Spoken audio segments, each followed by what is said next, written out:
Okay, sir. Hello, I am Lingamoorthi. This is my project CNC machine. I made this CNC machine for making customized printed circuit boards.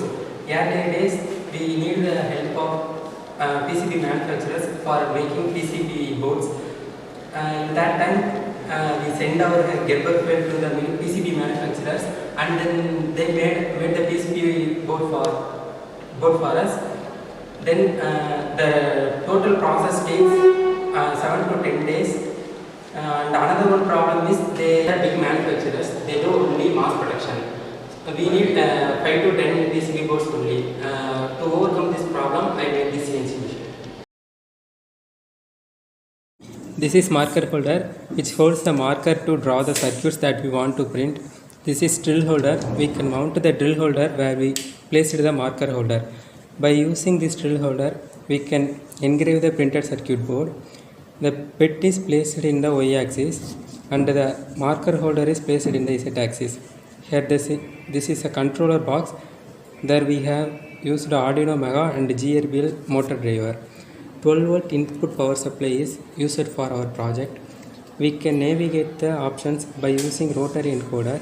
You can see there are 3 options.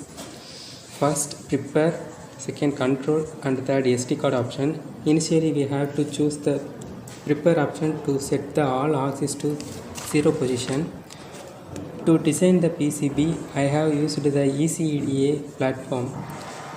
The design PCB is uploaded in the form of PDF. The design PDF is imported to the another software called Inkscape to vectorize the PCB design for detecting the edges of roots. Here we use JTech Photonics extension for convert the vectorized image input into G code. The G code is loaded to the software called Pronterface. This software is used to control the all moves of CNC machine. These controls are accordingly G code. To draw our PCB design in the copper clapboard, print option will start to send the coordinate values of G codes to the CNC controller.